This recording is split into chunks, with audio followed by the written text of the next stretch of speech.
Each position had its own particular needs, but the core of what I looked for was two things. It was, and I say if you're, especially if you're just getting into the business, I use the term eyes wide open. And that is that you ought to go into it and want to learn everything and anything and give and ask for opportunities to do everything and anything. Welcome to the Next Level Journalist, where you will hear from some of the best journalists in the business or who have been there, done that, and willing to share with you what they've learned so you can get better, faster. Today's guest is someone I've known since 2012 when I was the weekend sports anchor / reporter at WLEX-TV. He was my news director, and look, he had done so much more than be a news director to that point in my career. He's done a little bit of everything. So I know he's going to bring tremendous value to this episode. So without further ado, Mr. Bruce Carter, thank you for joining us from comfortable South Carolina, I'm sure. Yes, thanks for having me, Kyle. It's an honor. I enjoyed working with you. I thought we had an amazingly talented staff at the station. And while I miss them dearly, I'm also enjoying retirement. So I remember being so impressed and really, intimidated by, when I walked in there for that interview, just what you guys had built there. And I knew, this was the first station I had been to as my fourth station, but the first station I had been to where there were established individuals. I mean, this was not necessarily a job that you went to and left in a couple of years. Many people did, don't get me wrong. Yeah. But it was a place where people like to set up shop. And that was something I thought my family and I would do as well. And then, I like to think God had different plans for me, and I just got out of the business. It's interesting that you mentioned about being intimidated, because you're not the first person I heard this from after the hiring process. And it's interesting because I think, what we did, we set the standards really high. I hired people that I knew were going to be really good at what they do. And we'll talk about that later, Yeah, no doubt we will. No doubt we will. All right, well, let's jump into getting to know you a little better. Because like I said, you've done a little bit of everything. You're now retired. So take us back, if you will. Give us, if you will, a Cliff Notes version of, where things started for you and ultimately, up to date. Absolutely. Well, I am a Louisville native. I grew up in Louisville, and then I went to school at Western Kentucky University. They actually had a very good journalism program there, but it was under the communication department. So back then, you got a degree in communication. Mm-hmm. And I graduated from there. And I think it was like the last 8 months while I was getting my degree at Western, I went to work for WBKO in Bowling Green. My original plan was to be a still photographer, a still photojournalist, but I got to try being a video journalist a couple of times and visual storyteller with motion, and I was hooked. So I took my first job at WBKO as a news photographer. I was there for about a year and a half. The last year, right out of graduation, I stayed a full year. And then I got recruited to come to WLKY in Louisville. Back then, they were the ABC affiliate. And I joined a staff of some very talented news photographers. Their chief was a guy named Gaylord Burrell, and he was truly one of the most amazing news photographers I ever met. Very, very creative, good communicator. So that was a great first big job in a good sized market. After 2 years there, I was recruited by a gentleman named John Lansing, who now runs NPR Radio. He's the chairman of head of the CEO of NPR, but he was a news photographer. He was the chief news photographer at Wave TV, and he recruited me to come over to his staff because he was getting ready to build like a really top-notch photo team, and he did. It was a great place to grow and to hone my craft. Then after that, I stayed with the station for many years because Wave was owned by a parent company, Cosmos, that really believed in their employees. They believed in providing a good workplace. They gave the resources to do good things. And it was a great company to work for. So I stayed there and I moved, John Lansing moved into a managing editor position, and then I took his position as the chief news photographer. And I did that for several years. And then I went into some special projects. We did documentary work. We spent time in Russia doing a documentary and a 10-part series, did a lot of special projects. You know, when I was a news photographer, I was very good at it. I worked very hard. I was honored with a lot of awards, like I was a regional news photographer of the year. 3 years in a row, I was state news photographer for 2 years. I was a runner-up in the national NPPA contest. Wow. But more than anything, I just loved shooting. I loved storytelling. I was the kind of person that would get up at 5 in the morning to get just the right sunrise for a shot, for a story. Didn't charge the station. That's just what I did. That was my passion. That's what I loved doing. I decided to get into management. There was a couple of opportunities. I became a news operations manager for a short time, and then I was hired as the assistant news director. After about 3 years doing the assistant news director role, I had an argument one night with my news director about a certain coverage point. And that night, she won because she was the news director. But that night, she brought me into her office and said, you know what, to be honest with you, you're ready for a news director position. You know, I see it in you. And, you know, we're butting heads because you want to be the news director. So I did. So she helped me, and I got hired at WSLS, the NBC affiliate in Roanoke, Virginia. And I was just there for 1 short year when I got recruited to come to LEX-18, WLEX-TV in Lexington. And then I stayed there for 20 years before I retired. Great place to work, great parent company. They always had good general managers, and my goal there was to build a really amazing staff and to kind of change the landscape of the Lexington market. Back then we were a number 2. When I first got there, headed to a number 3. The ratings had been tumbling at the station, and I just started hiring really good people in key positions, market research to kind of gauge what people were looking for in that market. In about 5-6 years, we toppled the number 1 and stayed that way until I left there. With all that being said about what you had built, what did you look for in qualified candidates? And did that differ with each position? Like, was you looking for something specific out of a reporter, as a sports reporter, as a photographer? Absolutely. Each position had its own particular needs, but the core of what I looked for was 2 things. It was engagement, and I think more than anything, it was just passion. And you could see that in somebody's work. When they sent a resume reel and you were looking at it, you could tell how engaged that person was. Let's say if they were a reporter, you could tell how much interest they had in the story that they were, showing you.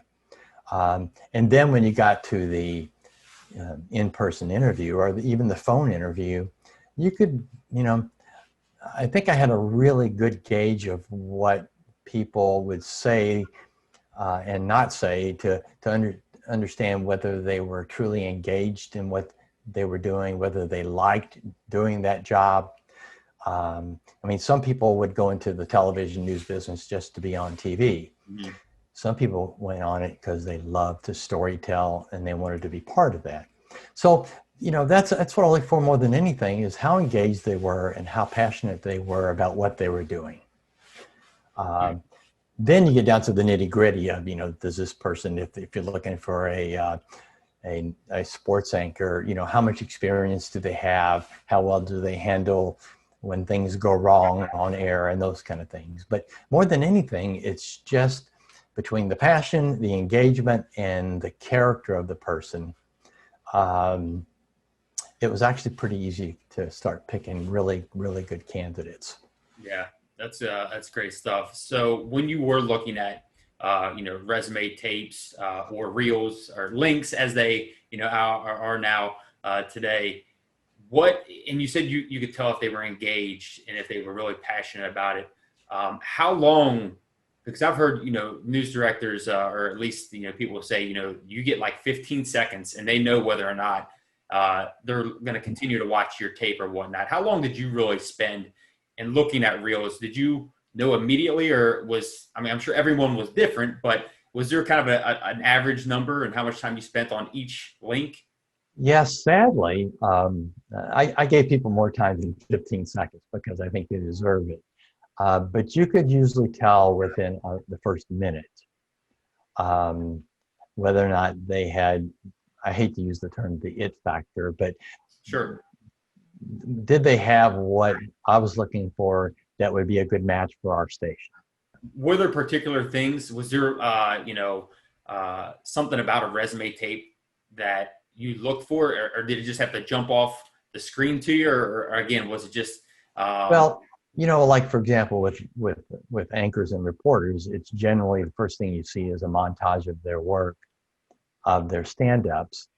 I wasn't overly crazy about that because, I assume if you're a good anchor or a good reporter, you can do a stand-up. Mm-hmm. You should be able to. But too often what I saw, it was more about them on camera than it was about the story they were telling and how they used that stand-up to help tell that story and to move that story forward. That's why I don't like really opening stand-ups. It's like, that's kind of a cheap cop-out because, it's a television story. It's a visual medium. You need to start off with visuals to help tell that story. I love bridge stand-ups, or I love closing stand-ups. I think that's the more effective.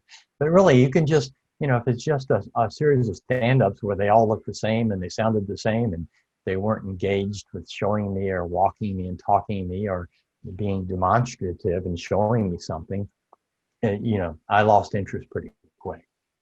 It makes me feel pretty good because I'm not exactly sure what my resume looked like when I sent it to LEX, but I remember at least one or two of them. I started it with, my photography and my shooting ability. Yours was mostly stories.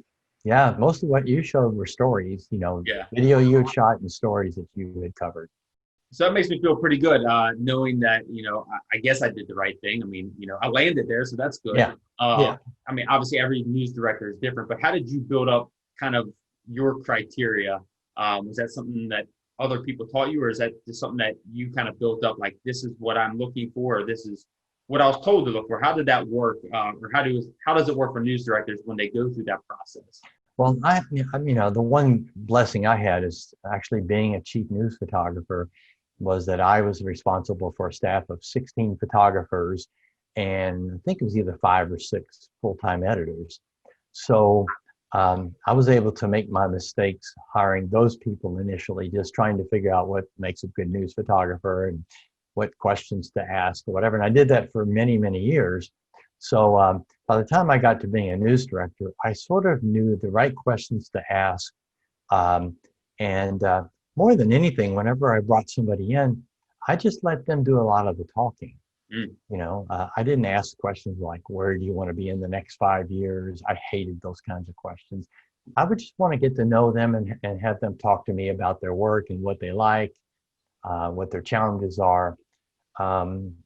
It was interesting because we had a chief financial officer and human resources director, as you know, Sandy Byron, and all the resume reels and tapes would come into her.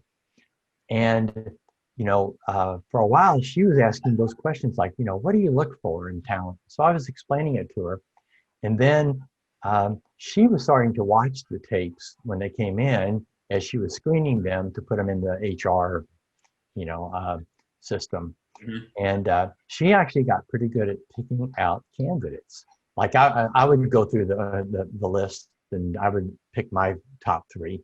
And then I would call Sandy in her office and say, I know you looked at them, tell me your top three. And oftentimes she was getting really good at picking them. Sure. So yeah, more than anything, it's just looking for somebody who's a good character and somebody really who's shows you in the interview process that they really want to be there, that they really want that job. You were that way. You know, I knew one, I thought your reel was really, really good. And when I met you, I just liked your people skills, your ability to communicate. And it was an easy pick to pick you.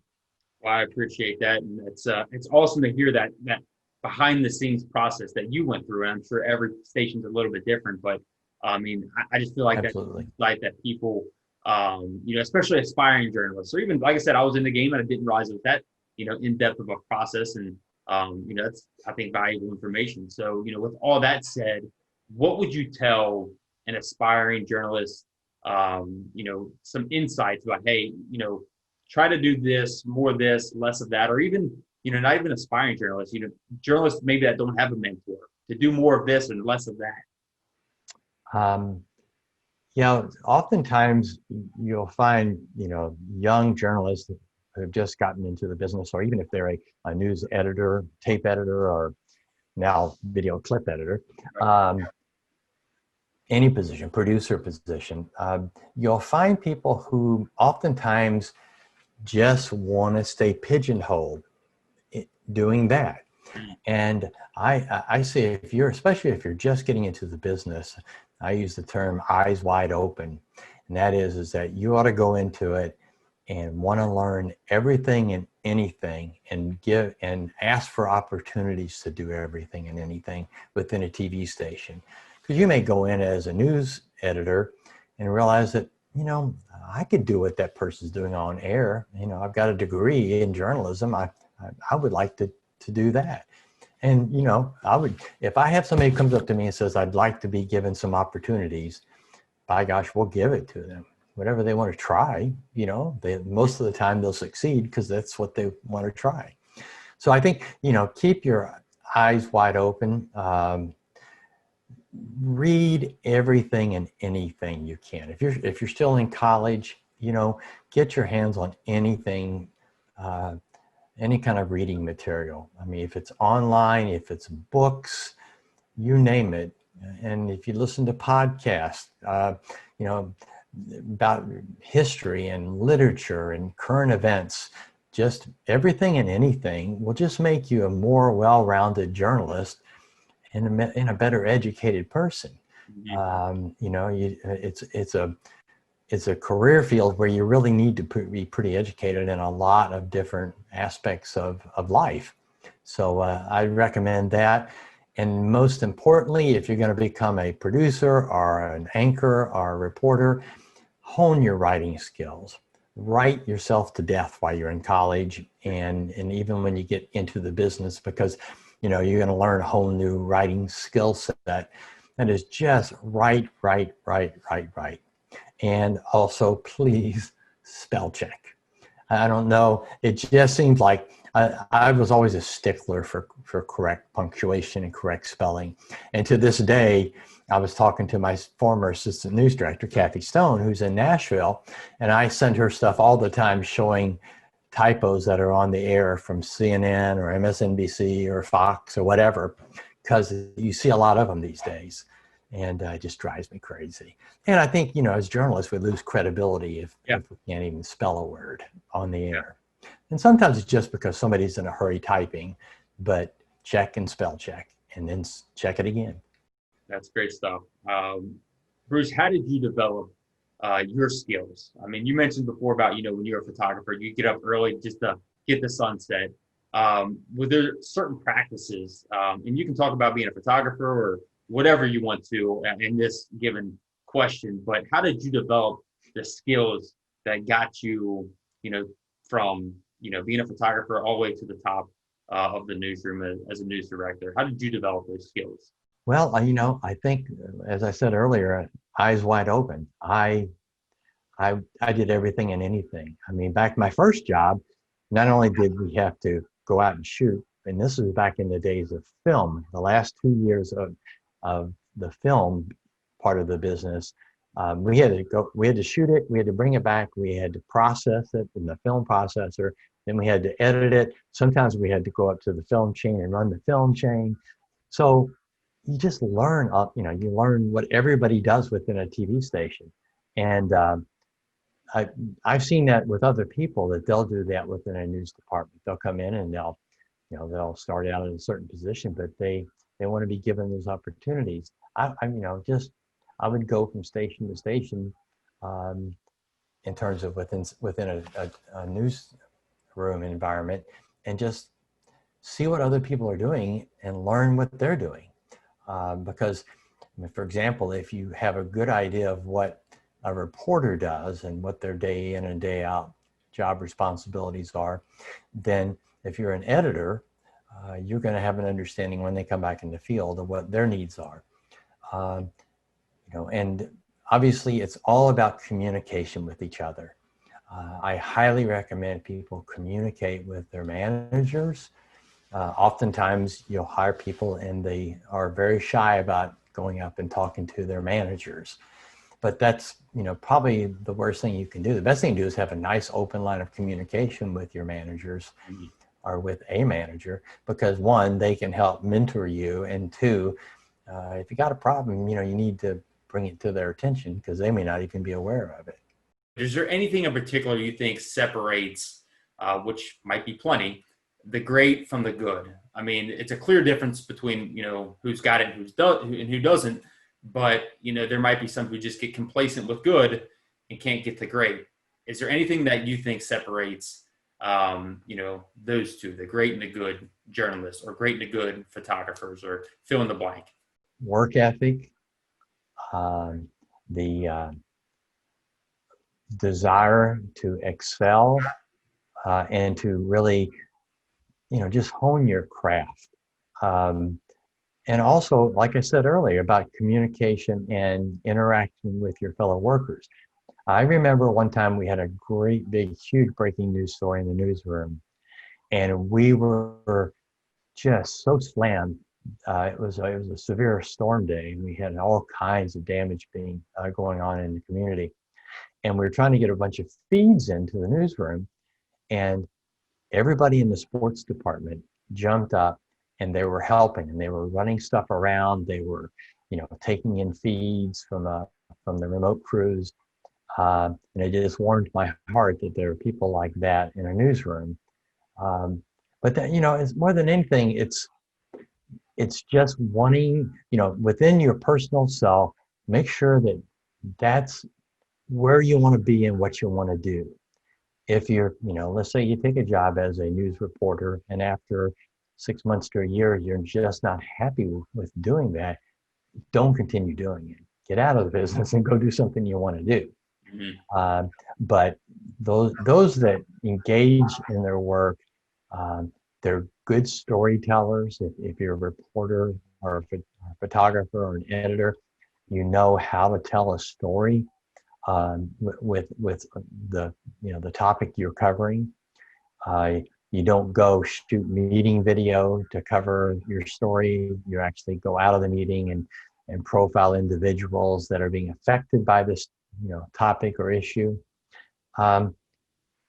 It's just kind of keeping your brain open and your ears open, and moving it forward. You've mentioned storytelling multiple times, and that, whether that's through the lens or through the words. What was your process like, from the pre-production phase to that delivery phase? And obviously that probably changed as a photographer and then as a news director, but give us an idea of what that process looked like in your mind. Well, it's interesting because I approached every single story completely different. I remember a few times early in my career, I got in a car with a reporter and they said, I already know what the story's going to be. And I'm like, how do you know that? Some of them had actually already written the story and just had blanks for sound bites. And I'm like, how on earth can you do that? I think the most important thing is, let's say you're assigned covering a story about the loss of jobs during this pandemic. Uh, the first thing, that some people would think to do is to go interview an official about it. Well, not so much. I mean, why not find some people who have lost their jobs or that, you know, own a restaurant and then suddenly they're struggling to maintain keeping their employees, and talk to that person, the business owner, and then also talk to the people that are just hoping to hang on to their jobs for as long as they can, or if they've been laid off, they've been laid off.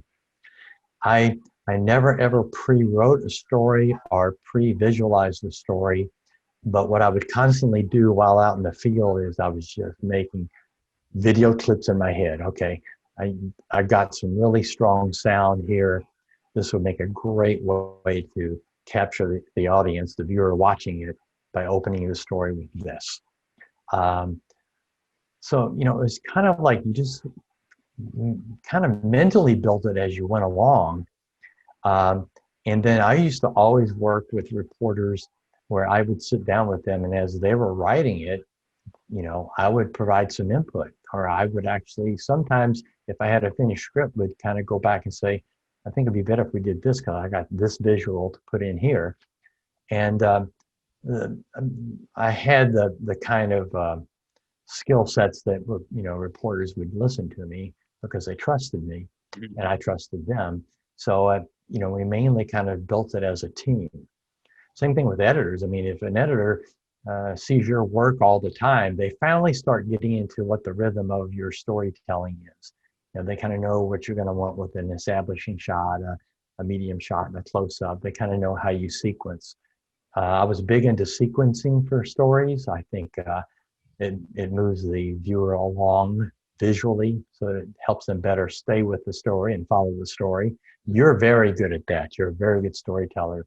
And more than anything, what I also would do when I was a news photographer, I usually never ever just got out of the car and with the camera and just started rolling with the story, especially if it was like a feature story, or if it was, I was going to a business owner to talk to them about their issues. I would just, I might take my gear in, but I set it down and I would just spend a few minutes talking with them, kind of get to know them, give them a comfort level with me. Then when I was shooting, I would tell everybody that I'm going to be very close to you. So don't just ignore me, but I may be like right next to you a lot. Just pay no attention. I'm just as a friend standing or sitting next to you. And I generally tended to shoot with a wide angle lens because I was so close to subjects. But I tell you, it became more intimate. As a viewer watching the story, you're like right next to this person, and you can, it seems like their personalities come out more. For example, when you and I, besides talking here, but normally when we were talking together, we'd be standing 2 or 3, 4 feet apart. Before COVID, anyway. But that's how I would approach, the storytelling. I'd be very close to the subjects, and you just tended to get kind of the little nuances of who that person is by doing so. Back in-house, the editing is where kind of the creative process really comes along, as you know, through the use of sound and visual sequencing and just kind of letting people tell the story. It's a fine art. It's a craft to be an editor. So what I did with when I stopped being a news photographer and went into management, I took those skill sets and said, now what I want to do is I want to find other Bruce Carters. Or John Lansing, or all the people that I really looked up to. And so that's what I started doing. And part of my creative enjoyment was hiring really good people, building a really, really good newscast with a bunch of talent that were able to do it. Good producers, good executive producers, good editors, good talent. and just watching them grow and watching our station's ratings grow. So it was a lot of fun. There were a few times where certain things got in the way, like having to deal with department head meetings and budgets and all that. Mhm. But really, it was nice to hire young people who, one, you saw they had a lot of potential. That's why you hired them. And then watching them grow. Usually with most people that were on air or reporters or even news photographers, I would say, I want you to hang on to your reel because a year from now, I want us to go back and look at it. And sure enough, I'd usually find them after that first year, and they would go, I don't want to look at that. I was terrible back then, because they grew. And when you can provide them that opportunity, it's kind of an amazing thing. And that's what was a rewarding part of being a news director. That's great stuff. Well, I'm going to leave you with one last question. Like I said, unless there's a follow-up to this, because you could clearly talk about so much. I mean, just the skill set that you had when you were in the TV industry and active. Is there anything else that you want to talk about, share about, that you think, this audience in particular should know? Because again, I know you have so much you could talk about. Maybe something I missed that you think they should know this. Well, one thing is it's a challenging time to go into the television news business. It's the streets are a bit meaner right now, and I think that eventually will subside. But it's also a very exciting time to enter this business because history is changing. Our culture, our government, our values and mores are, they're a little muddled right now. And I think you're going to see shifts that are going to change that. But what an exciting time to be in this business, because you're going to be part of that history. So I hope that some young people that are, like currently pursuing a journalism degree or broadcast degree of any kind, that they're not swayed by what they see on TV and that they want to enter the business, because it's a very important thing that we need right now. The people need a voice, and the media is the voice. Mm-hmm. Well, Bruce, thank you so much again for spending some time with me here and sharing. I mean, I learned an immense amount, and I worked underneath you, so I know anybody that watched this picked up a ton of value as well, because everything that you had to share, from being a photographer to a news director, I felt like was gold. So I appreciate you taking time and sharing with us today. Well, I appreciate you thinking about me, and it's good catching up with you, Kyle. And thank you for checking out this channel. If you found this content beneficial, I'd appreciate it if you hit that like button, hit that subscribe button, and share it with someone you think might find it beneficial as well, because this channel was simply started and created to serve you, to help others grow, to learn how other successful TV journalists do or did it. So take what serves you so you can get better faster and reach your next level.